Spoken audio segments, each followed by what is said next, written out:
할렐루야. 저는 오늘 많은 분들이 계셔가지고요, 오늘 공휴일이라는 것을 지금 알았습니다. 3일절인 건 알고 있었는데 3일절이 공휴일인 거는 지금 알았어요. 네, 많은 분들과 함께 또 이 시간 우리 집중하여 우리 하나님께 정성껏 예배 드리기를 원합니다. 우리 함께 찬양하겠습니다. 저 멀리 뵈는 나의 시온성, 곧 거룩한 곳 아버지 집. 함께 찬양하시겠습니다.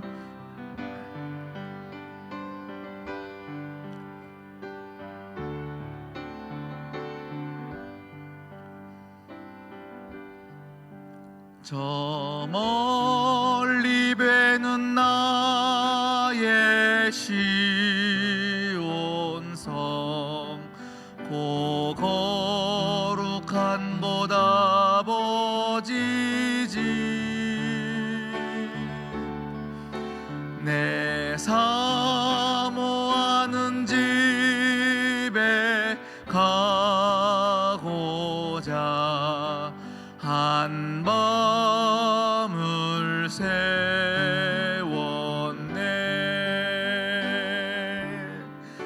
저 망망한 바다 위에 이 몸이 상할지라도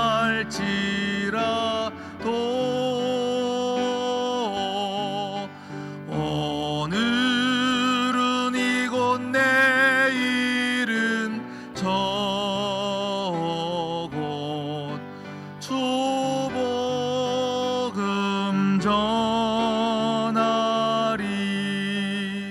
아득한 나의 갈 길, 아득한 나의 갈 길 다 가고 저 동산에서 편히 쉴 때 내 고생하는 모든 일들을 주께서 하시리. 빈들이 나 사막에서 이 몸이 고날지라도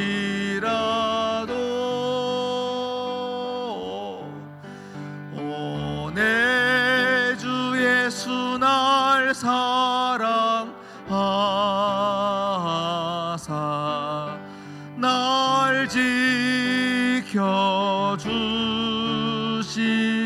빈들이 나 사막에서, 빈들이 나 사막에서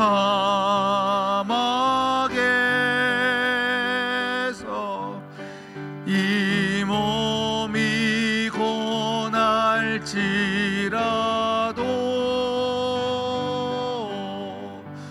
오 내 주 예수 날 사랑하사 날 지켜주시리.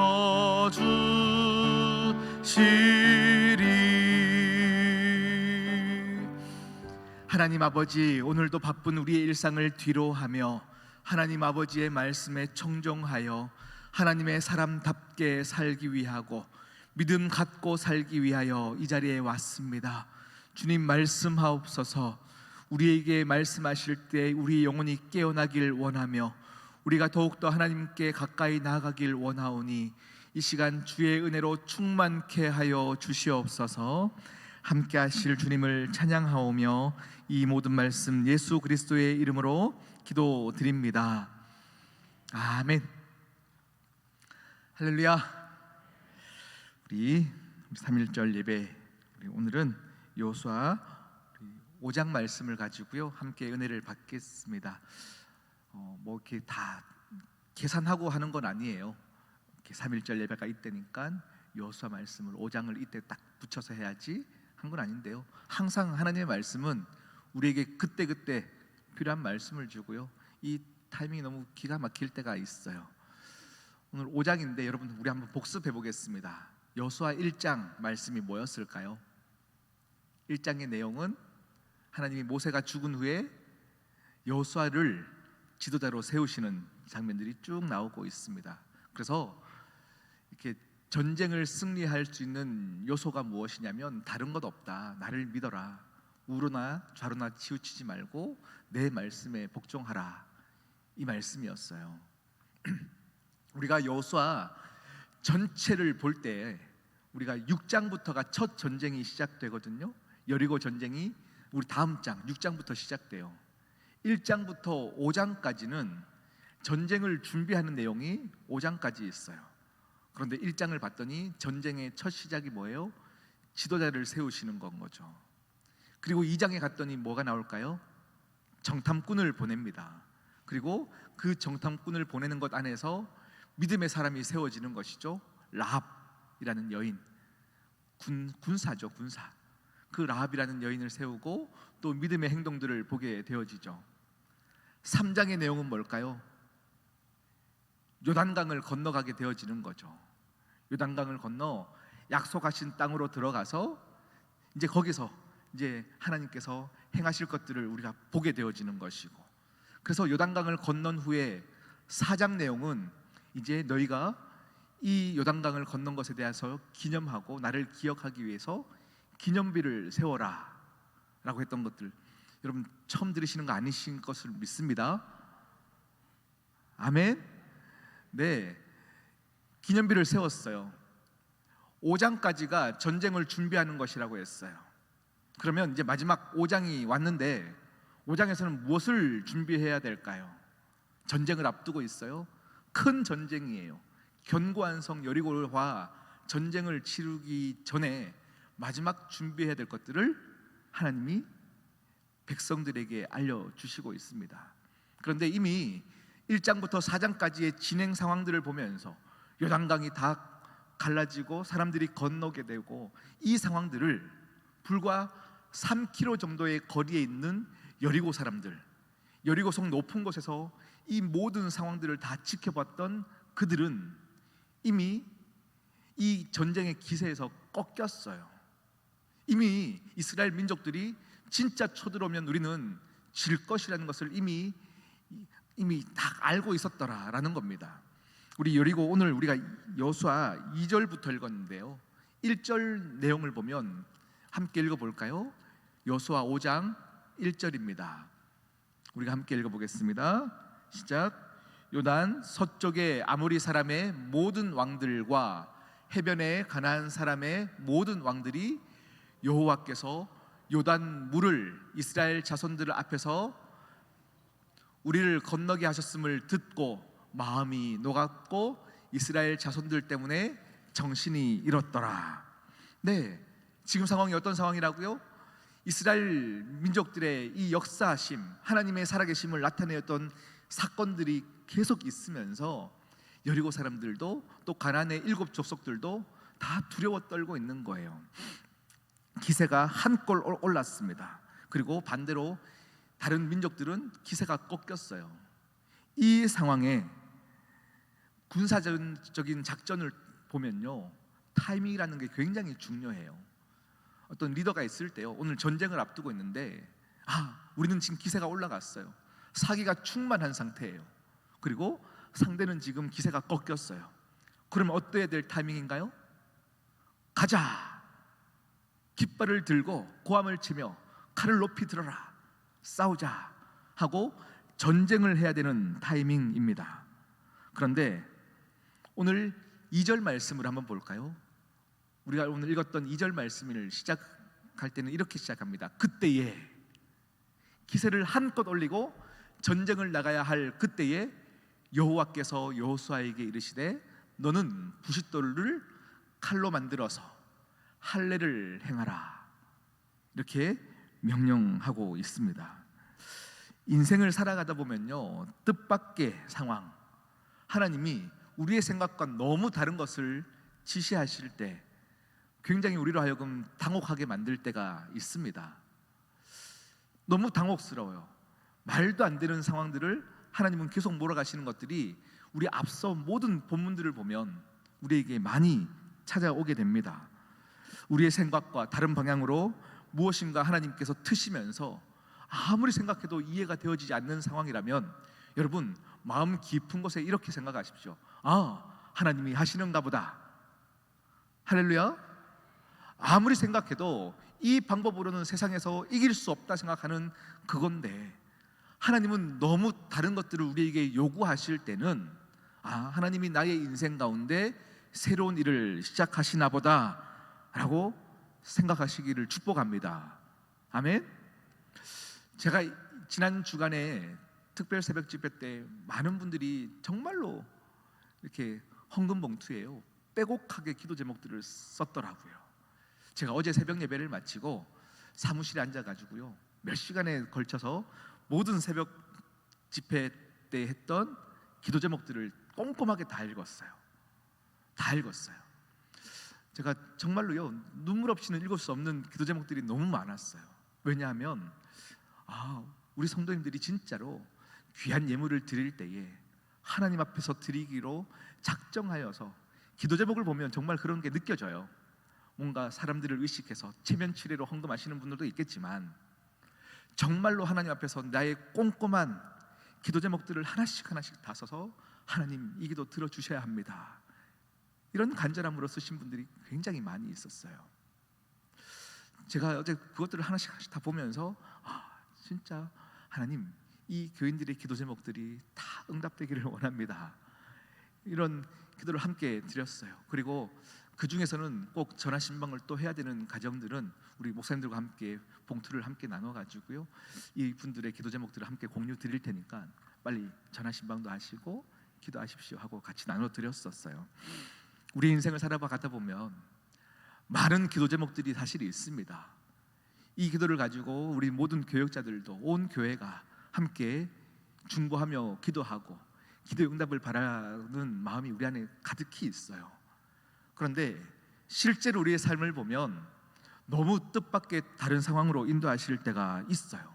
오늘 2절의 초반에 그때에 전쟁을 치러야 되고 싸워야 할 그때에 하나님은 할례를 행하라 명령하십니다. 여러분 우리가 잘 아시는 본문이에요. 창세기 34장에 가면 야곱의 딸 디나가 세겜 족속에게 강간을 당하게 되어져요. 강간을 당한 후에 그 오라버니들이 이제 여동생이 강간당한 것 때문에 복수를 하게 되어지죠. 세겜 족속들은 이렇게 얘기합니다. 우리가 네 동생을 너무 사랑해서 그러니 우리 화촉을 하고 우리 같은 이제 서로 돕고 살자, 네 딸을 우리에게 주면 안 되겠냐 라고 얘기를 해요. 그때에 야곱과 이 민족들이, 이스라엘 민족들이 그러면 좋다, 할례를 행하라, 그러면 우리가 내 딸을 주겠다 라고 얘기하는 그때에 할례를 행하자마자 레위와 시몬이 이 족속들을 다 멸하게 되어지는 사건이 있습니다. 여러분 할례를 행하면 전쟁을 치를 수 없습니다. 할례를 행하면 아무것도 할 수 없이 일주일 이상을 그대로 멈춰 있어야 합니다. 여러분 이게 말씀이니까 하나님이 또 이 가까운데 하나님이 행하시나 보다 하겠지만 이것을 현실로 가져오십시오.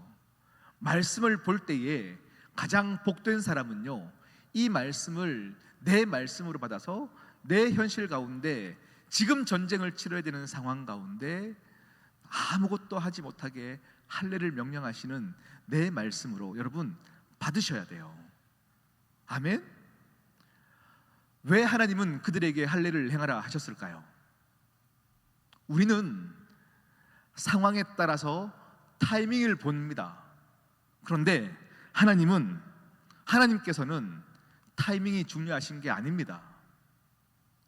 하나님은 지금 상황에 들어가야 이긴다 타이밍을 보시는 분이 아니라 영적인 준비가 안 되면 아무리 너희가 좋은 유리한 상황이라도 그 전쟁 가운데 내가 임할 수 없다를 알려주고 싶은 거예요. 우리는 다 알고 있어요. 우리의 모든 전쟁 가운데 하나님이 전쟁에 임하셔야 되고 하나님이 도우셔야 되는 것을 아는데 그럼에도 불구하고 우리는 인간적인 방법과 타이밍을 보고 있어요. 그런데 하나님은요, 이 인간적인 방법과 타이밍을 보시는 분이 아니라 이 전쟁을 치를 우리 이스라엘 백성들, 하나님이 택한 자녀들이 지금 이 전쟁을 치를 준비가 됐느냐 되지 않았느냐를 더 중요하게 보고 계신다라는 겁니다. 여러분, 우리 교회 가운데 영적인 부흥을 허락하셨습니다. 할렐루야. 믿으십니까? 하나님이 이미 행하시고 길을 열어주시고 이미 시작하셨어요. 그런데요, 이 가운데 우리는 섰습니다. 시작의 단계 가운데 섰는데 하나님은 우리에게 타이밍을 보시고, 지금 이런 많은 사람들이 오고 있구나, 이런 타이밍에 뭘 해야 더 이렇게 부흥하겠구나를 보시는 분이 아니세요. 그것이 아니라 여기에 서 있는 우리 모두의 마음 가운데 우리 생각과 마음을 감찰하시는 하나님께서 우리 한 사람 한 사람에게 묻고 계시는 거예요. 너는 준비가 됐다, 너는 준비가 되지 않았다 말씀하시는 거예요. 그 준비가 무엇인지 다음 말씀에서 계속 보기를 원하는데요, 여러분, 한 번 더 묻겠습니다. 이 전쟁은 누가 싸우시는 것입니까? 이 전쟁은 누가 싸우는 것입니까? 하나님요. 하나님이 행하시는 분이고 하나님이 다 이루실 것입니다. 할렐루야. 그런데 이 과정에서 필요한 것이 있다면 절대적인 순종과 믿음입니다. 이 전쟁에서 우리가 할 것은요, 타이밍이 중요한 것이 아니라 아무리 봐도 이해가 안 되고 계산해봐도 답을 찾을 수 없는 이때지만 절대적인 순종과 믿음, 그것을 하나님은 요구하고 계시는 것입니다. 오늘 이 할례를 행하라, 이 2절의 말씀 앞에서 3절 보니까요, 여호수아가 당장에 아멘 하면서 바로 순종을 해요. 알겠습니다. 그리고 부싯돌을 칼로 만들어 가지고요, 바로 이스라엘 민족들에게 우리 할례를 행하자라고 이야기를 하고 행하게 되어지는 장면들이 나옵니다. 그리고 4절부터 말씀을 계속 보면요, 왜 그들에게 할례를 행하게 하셨는지 성경이 우리에게 굉장히 친절하게 자세하게 설명하고 있습니다. 그 설명의 내용은 이런 내용입니다. 너희들의 출애굽한 1세대는 할례는 행하였으나 순종하지 못해 가나안 땅에 왔다 못 왔다? 못 왔죠. 오지 못했죠. 할례를 행했으나 순종하지 못했기 때문에 오지 못했던 너희들의 조상과 달리 너희들은 할례를 행하라. 그런데 할례를 행해도 순종하지 못하면 못 온다를 알려주는 거예요. 그러면서 할례를 행하되 할례가 중요한 것이 아니라 지금 전쟁을 코앞에 두고 있는 너희들은 순종할 수 있느냐를 묻고 있는 거예요. 할례를 행하되 순종할 수 있느냐, 무조건적인 순종을 하나님은 지금 요구하고 계시는 거예요. 할례가 성공을 보장하는 것은 아닙니다. 그런데 순종이 없었기 때문에 들어가지 못했던 1세대와 달리 하나님은 그들에게 믿음이 무엇인지, 너희가 이때도 나를 전적으로 믿을 수 있는지를 계속, 하나님의 관심은 뭐예요? 전쟁도 아니고 여리고 성도 아니고 그들이 얼마나 무기를 많이 가졌냐도 아니고 백성들만 주구장창 보고 계시는 거예요. 너희들이 준비되었느냐?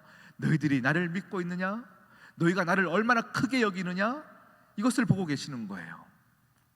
하나님의 관심은 정말로 하나님을 믿지 못하는 사람들을 향하여서 짝사랑하고 계시는 하나님, 하나님의 그 마음이 여러분 느껴지셔야 돼요. 너희들이 진짜 나를 믿느냐? 자, 할례 행해봐. 사람들이 쳐들어올 것 같지? 질 것 같지? 한번 해봐봐. 여러분, 믿는 자에게 가장 큰 복이 무엇이냐면 이때 우리의 순종 가운데 우와, 되네? 라는 것을 경험하는 거예요. 한번 경험하고 또 경험하고 또 경험하다 보면 될까? 되네! 하고 선물을 얻는 거죠. 그렇게 우리의 믿음이 견고해지면 여러분, 이제 앞으로 찾아오는 많은 파도와 풍랑 가운데서도 여러분은 견고하게 또 담대하게 바다 위에 서 있을 수 있는 거예요. 그렇게 하나님은 우리를 이 파도와 풍랑 같은 지옥 같은 세상 가운데 우리를 담대하게 살기를 원하세요. 그게 부모된 우리 하나님께서 자녀들에게 원하시는 것입니다. 할렐루야. 여러분, 우리 한번 9절 말씀을 읽어볼까요? 9절 말씀입니다.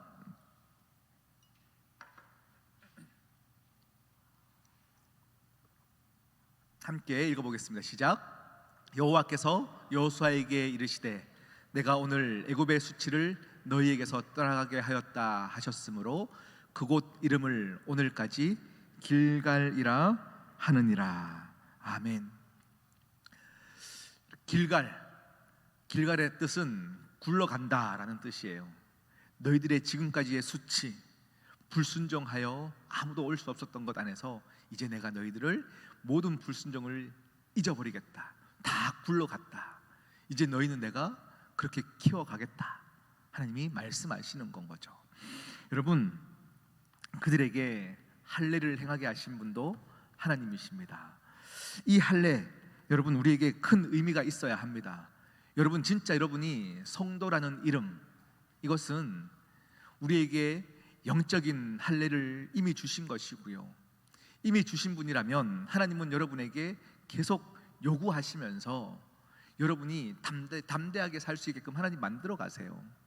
그래서 이 성도라는 이름을 가장 값지게 생각하셔야 합니다. 아멘.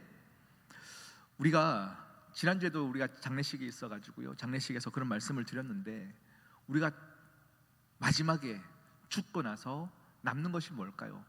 비석에 적히는 것이 딱 2개가 있습니다. 비석에는 우리가 얼마나 많이 전도했나도 적히지 않습니다. 얼마나 헌금 많이 했냐도 적히지 않습니다. 결국 우리의 이름과 우리의 직분만 비석에 남게 되어 있어요. 성도라는 이름, 우리에게 직분된 자로 세워진 그 이름, 하나님께 올라갈 때 마지막에는요, 우리의 이름과 직분만 남게 되어 있는 거예요. 여러분, 성도에게 가장 큰 특권이 뭐죠? 그 순간순간 가운데 너는 나를 바라보고 있느냐입니다. 여러분, 영적인 할례, 이 할례를 계속 하나님께 묻고 구하시면서 그렇게 살아가시는 여러분 되기를 진심으로 축복합니다. 여러분, 수치심이 지나갔다. 길갈. 여러분, 동물들은요, 수치심이라는 걸 느낄 수 없대요. 인간만이 수치심을 느낄 수 있다라고 합니다. 그래서 분당 우리 교회 이찬수 목사님은 이것을 이렇게 표현하시더라고요. 수치심을 느끼는 것은 축복입니다. 이렇게 말씀을 주셨어요. 수치심을 느끼는 것은 다시금 하나님께로 돌이킬 수 있는 기회가 되기 때문입니다. 이렇게 말씀을 주셨어요.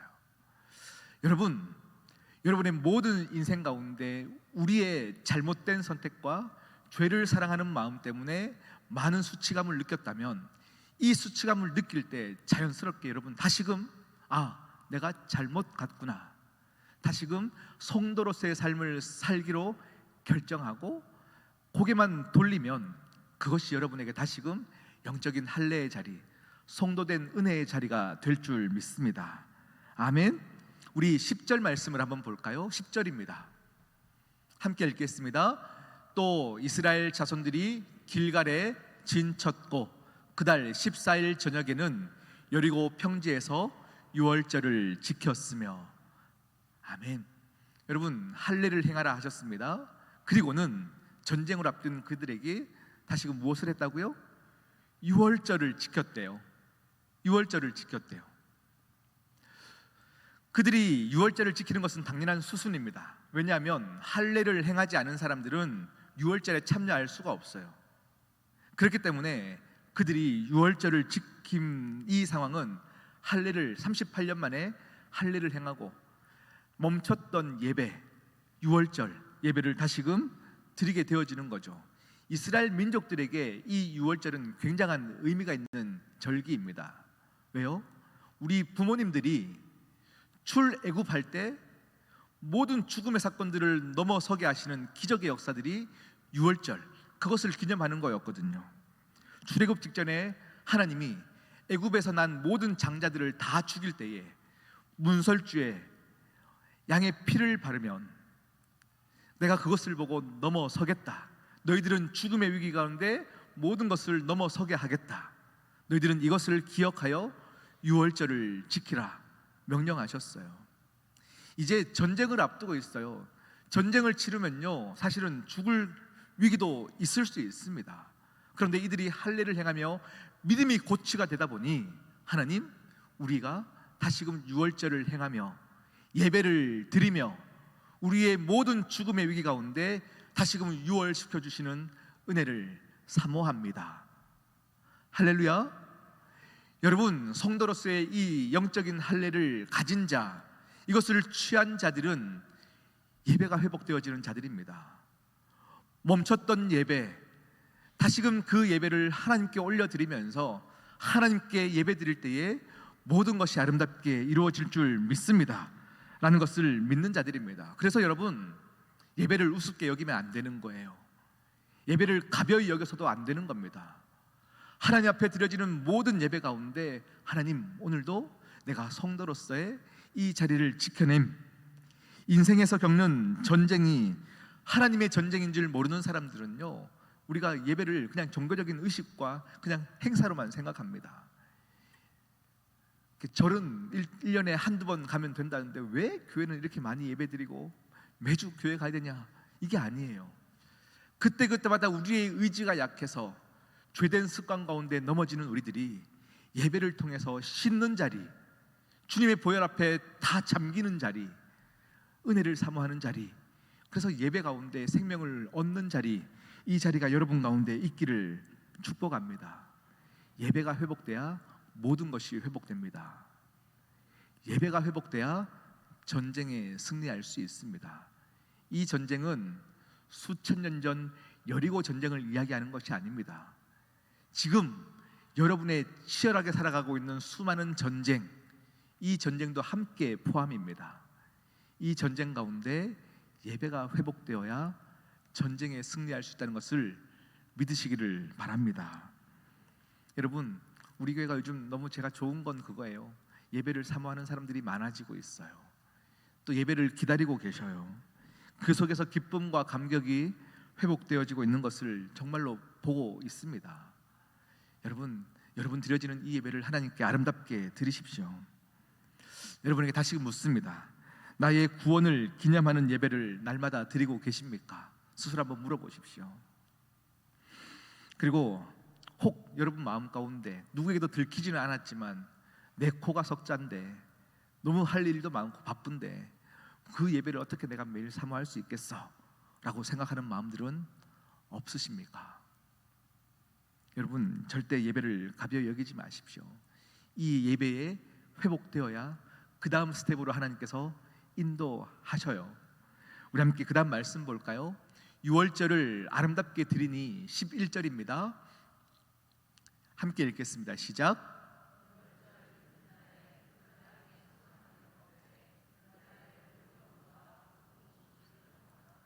아멘. 이거 중요한 문장이 있는데요. 그 땅에 소산물을 먹되, 그 땅에 소산물을 먹되.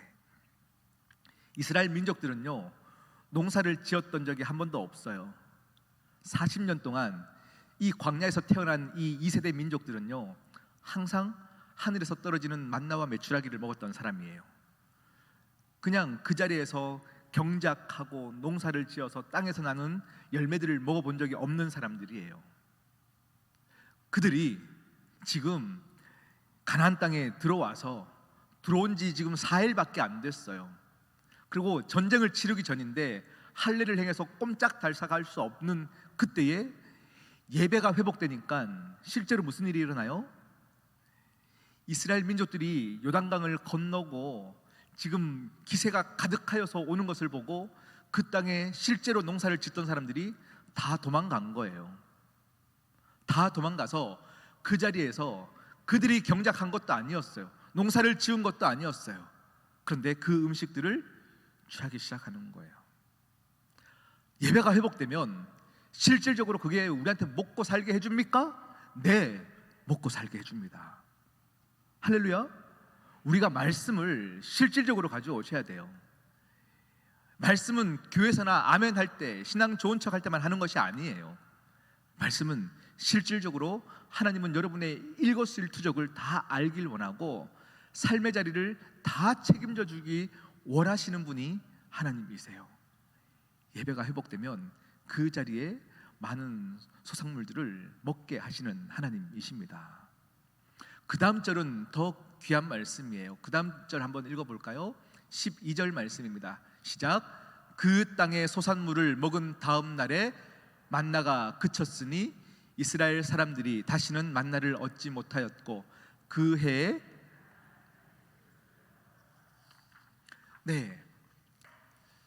만나가 어떻게 됐다고요? 태어날 때부터 하늘에서 음식이 떨어진 것은 우리한테는 기적이지만 이스라엘 민족들한테는 당연한 일이에요. 당연한 일이에요. 그런데 이 당연했던 일이 멈추게 되었어요. 그러면요, 사실은 걱정이 되어져요. 만나가 매일매일 오던, 먹여주던 그 하늘에서 매일매일 당연한 거였는데 이게 멈추면요, 사람은 불안해지기 시작해요. 불안해져요. 이 소산물들이야 이 땅에서 잠깐 있는 거지만 그래도 또 저기 가면 또 줄 줄 어떻게 알겠어요. 만나가 있어야 보장된 삶이 되거든요. 그런데 이 소산물을 먹은 다음 날부터 만나가 그쳤더라 라고 말씀하고 있어요. 여러분 인생 가운데도 마찬가지예요. 은혜를 받고 났는데 무엇인가 하나님의 은혜가 딱 고갈된 느낌들이 들거나 뭔가 딱 멈춰지는 느낌들이 들 때가 있습니다. 뭔가 막혔다 생각하십니까? 뭔가 내 인생의 은혜의 입구가 들어갔는데 여러분에게 그 은혜가 마지막인 출구 가운데 서 있는 분이 계십니까? 출구가 있다면 또 다른 입구가 있음을 여러분 믿으십시오. 할렐루야. 지금 내게 막힘이 있다면 새로운 길을 열어주시는 하나님의 일하심이 분명히 있음을 믿으십시오. 오늘 이들에게 만나가 그쳤던 사건은 하나님이 이제 비옥한 땅에서 하나님의 놀라운 은혜, 그래서 여러분 연초부터 연말까지 여호와의 눈이 항상 함께 거하는 곳이 가나안 땅이라고 말씀하시는 거예요. 내가 너희들에게 눈을 떼지 않겠다 말씀하시는 거예요. 만나와 메추라기가 없다고 염려하느냐? 아니다. 내가 너희들의 삶 가운데 실질적으로 먹을 것들을 계속 주겠다 말씀하시는 거예요. 그래서 새로운 길이 열릴 때는요, 어떤 것에 익숙했던 것에 막힘이 있을 수 있습니다. 그런데 막힘이 있다 해서 그것이 여러분에게 재앙이 아닙니다. 막힘이 있을 때 더욱더 기도로 돌파해 보십시오. 그러면 새로운 입구가 열리는 것입니다. 할렐루야. 이게 믿어져야 돼요. 이게 믿어져야 돼요. 오늘 유월절을 지킨 후에 만나가 그침은 이제는요, 이스라엘 민족들에게 너희들의 광야의 떠들이 인생을 종지부를 찍는 겁니다. 너희들이 더 이상 떠들이 인생이 아니다. 너희들이 약속한 그 땅에 들어가서 이제 누리는 삶을 살게 될 것이다 말씀하시는 겁니다. 오늘 제가 12절까지 말씀을 읽었는데요, 오늘 그 뒤에 말씀까지 함께 더 읽어보기를 원하거든요. 오늘 이제 유월절을 지키며 만나와 메추라기가 그친 사건이 있으면서 이제 이스라엘 민족들은요, 전쟁을 준비할 마음의 준비까지 다 끝났어요. 할례를 행했고 예배도 회복됐어요. 그랬더니 13절 말씀을 한번 보면요, 13절에 보면 이런 이야기가 갑자기 전개가 됩니다. 여호수아가 이제 지도자이기 때문에 얼마나 영적인 부담이 있겠습니까? 원래 지도자는 그런 거예요. 항상 민족들은 가만히 있어도 여호수아는 여리고와 전쟁을 치르기 전에 그 땅에 대해서 정탐도 해야 되고요, 그 땅이 얼마나 견고한지도 미리 다 봐놔야 되는 것이에요. 그 13절 말씀을 함께 읽어보겠습니다. 시작. 여호수아가 여리고에 가까이 이르렀을 때에 눈을 들어 본즉 한 사람이 칼을 빼어 손에 들고 마주 서 있는지라. 여호수아가 나아가서 그에게 묻되 너는 우리를 위하느냐 우리의 적들을 위하느냐 하니. 아멘. 이렇게 말씀하십니다. 정탐하고 있어요. 그런데 갑자기 높은 여리고성을 바라보고 있는데 큰 사람이 높은 곳에서 칼을 치켜들고 내 앞에 서 있는 거예요. 여호수아 앞에. 그때 여호수아의 반응이 무엇입니까? 너 내 편이야? 저 편이야? 이거 묻고 있는 거예요. 너 우리 편이야, 저 사람 편이야? 이렇게 묻고 있어요. 여러분, 우리의 인생에 살아가는 모든 시간들 안에 에너지를 쏟는데, 그 에너지를 쏟을 때 여러분, 우리의 가장 많이 에너지를 쏟는 부분이 뭔지 아십니까? 이 사람을 만날 때 이 사람은 나를 생각하는 사람일까? 나를 이용해 먹을 사람일까? 이런 염려와 걱정에 우리는 수많은 에너지를 쏟고 살아가요. 너는 내 편이야, 저 편이야. 너는 내 편이야, 저 편이야. 제가 오늘 이 말씀을 읽는데요, 시온 선교회 주시는 말씀이다. 할렐루야. 시온 선교회 주시는 말씀이다. 우리는 예배가 회복되었습니다. 그리고 은혜의 자리 가운데 첫 발걸음을 내딛었습니다. 그리고 회복되었다는 것을 여러분도 스스로 이야기하고 있습니다. 그런데 우리의 마음 가운데 아직 수십 년간의 상처와 아픔과 누군가의 편견이 아직 마음 깊은 곳에 내재되어 있습니다. 그래서 우리 안에 교인들을 바라볼 때 내 편, 네 편, 이런 편견들을 이미 가지고 사람들을 대하고 있습니다. 겉으로는 악수하고 환대하고 받을 수 있어요. 서로 평화로운 척 할 수 있어요. 그런데 우리 마음 가운데 아직 새로운 약속의 땅으로 들어가기 전에 우리는 이 자리 가운데 마음이 나눠져 있고 누군가를 판단하며, 그래서 더욱더 내 편을 더 견고하게 만들어 가는데 에너지를 쏟는 것에 우리 교회가 아직까지 서 있다면, 오늘 이 13절, 14절, 15절 말씀을 여러분이 취하셔야 됩니다. 이 여호수아의 너는 네 편이냐 내 편이냐 네 편이냐 묻는 이 질문 앞에서 14절은 이렇게 대답합니다. 아니라 나는 여호와의 군대 대장이다 라고 얘기하십니다. 할렐루야. 우리는 상대가 내 편인지 저 편인지가 더 중요합니다. 보수냐 진보냐 뭐 많은 것들을 가지고 우리는 편을 나누는데 익숙해져 있어요. 그래서 교회 안에서도 이런 부분에서 우리는 편을 나누는 것에 익숙하다 보니 이렇게 자꾸 편을 가르고 있어요. 그런데 하나님은 내 편이냐 네 편이냐의 질문에 원래 같으면 뭐라 대답해요? 내가 너의 편에 서겠다. 이게 대답이죠. 내가 너의 편에 서서 여리고를 무찌르겠다 라고 대답하실 줄 알았는데, 나는 너의 편도 아니고 저 편도 아니고 다 부정하고 계시는 거예요. 아니다, 나는 여호와다, 이렇게 말씀하시는 거예요. 나는 여호와다. 여호와의 군대 대장이라고 표현되고 있는데요, 이 존재가 누구인지에 대해서는 더 설명하지 않아요. 그런데 만약에 천사였다면 성경에서 사람들 앞에 나왔던 천사들은 경배를 받지 않아요. 예배를 하려고 하면 원래 나는 하나님이 보내신 자이기 때문에 나를 경배하지 말라 말씀하시는데, 오늘 네가 신을 벗고 이곳에 거룩한 땅이다 하고 경배를 받는 거 보면 모세에게 하셨듯이 하나님 당신께서 찾아오셨어요. 나는 내 편도 네 편도 아니고 나는 여호와다. 여호와를 경외하라 말씀하시는 거예요. 링컨이 미국에서의 전쟁을 할 때에 그 부하 직원이 이렇게 얘기합니다. 대통령이요, 걱정하지 마십시오. 이 전쟁을 치를 때 하나님이 우리 편이시니 하나님이 도우실 것입니다. 이렇게 격려를 합니다. 그때 아브라함 링컨이 이렇게 얘기하죠. 아니다, 하나님이 우리 편이 아니라 우리가 하나님 편에 서지 않을까 봐 두려운 것이다, 이렇게 얘기를 해요. 여러분, 우리는 사람들 안에서도 내 편, 네 편을 다 갈라놓고요, 그때 하나님을 이용해서 하나님은 우리 편이길 원해요. 하나님이 저 사람들은 도와주지 않았으면 좋겠고 저 사람들은 하나님이 벌 줬으면 좋겠고 이렇게 얘기를 해요. 그런데 하나님은 아니다, 나는 여호와다. 너희가 다 나의 편에 서라 말씀하십니다. 할렐루야. 오늘 이 말씀을 여러분, 우리가 절대 이렇게 조건을 달지 마십시오. 우리 안에 이미 나눠져 있는 마음, 사실은 나눠질 수밖에 없었던 상황과 환경들이 또 아팠던 순간들이 여러분에게 있었을 수 있습니다. 그러면요, 지금 이 말씀이 여러분에게 탁 주어질 때는요, 저 사람도 안 바뀌었는데요, 저 사람도 이런데요, 이런 또 우리 안에 또 하나님 앞에 답이 생길 수 있어요. 그런데 저 사람이 바뀌었을 때에 이렇게 될 것이다를 이야기하는 게 아니에요. 오늘 말씀은 여러분 개인에게 주고 있는 말씀이에요. 너는 내 편에 서라. 할렐루야. 너는 여호와 편에 서라.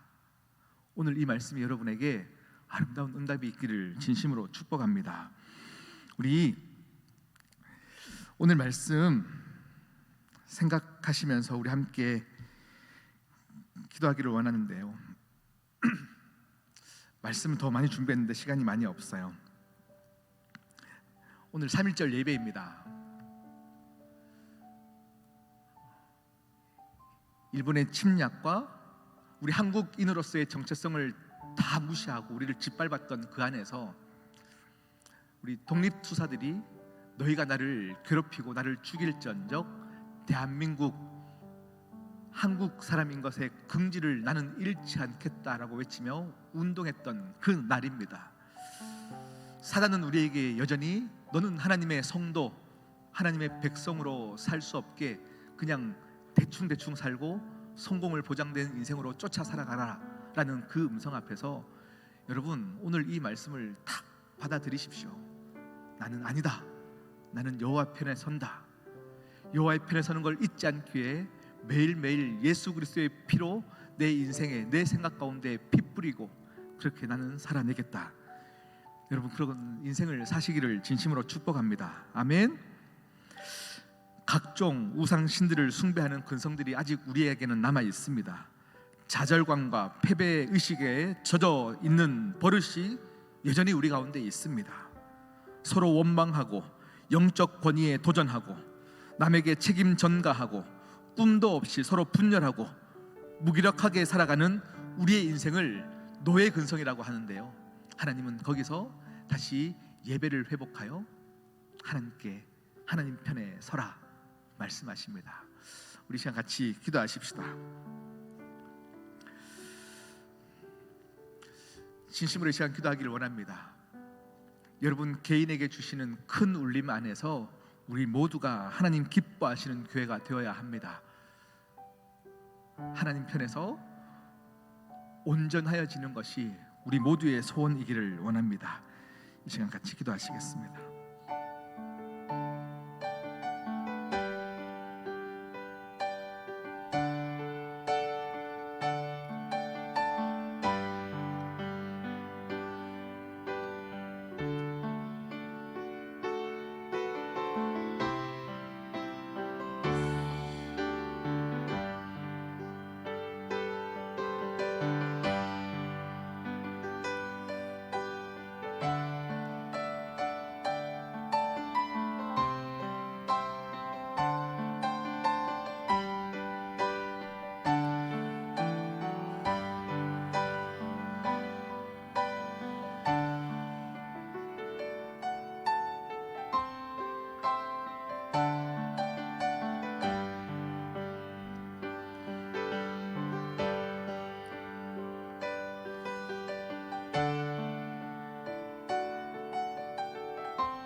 하나님 아버지 참 감사합니다.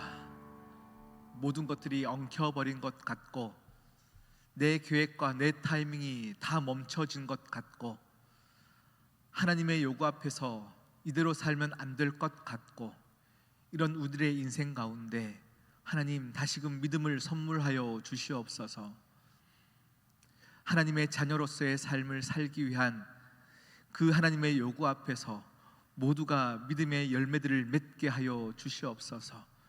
날마다 성도로서의 이 정체성을 가장 값지게 여기게 하여 주시옵시고 예수 그리스도의 생명 그 피 묻은 보혈의 능력을 우리의 생각과 우리의 삶 가운데 덮이게 하여 주시사 전쟁터 앞에서도 예배가 회복되어지게 하여 주시옵시고 하나님 먹이시는 놀라운 꼴 먹고 살아가는 우리 모두가 되어지게 하여 주시옵소서. 함께 하실 주님을 찬양합니다. 우리 시온 선교회 하나님 은혜로 회복시켜 주심에 감사합니다. 그러함에도 불구하고 요단강을 건너왔고 우리는 다 서 있으나 아직 내 편, 네 편, 이 모든 갈림과 사단의 속임 가운데 우리가 서로 미워하고 있다면 하나님 모두가 여호와 편에 서게 하여 주시옵시고 하나님을 더 높이고 찬양하고 하나님께 영광 돌리는 인생으로 우리 모두가 서 있게 하여 주시옵소서. 어려웠던 순간 가운데서도 모든 것을 은혜로 보는 시야를 주여 우리 모두에게 선물하여 주시옵소서. 이 모든 말씀 예수 그리스도의 이름으로 기도드립니다. 아멘.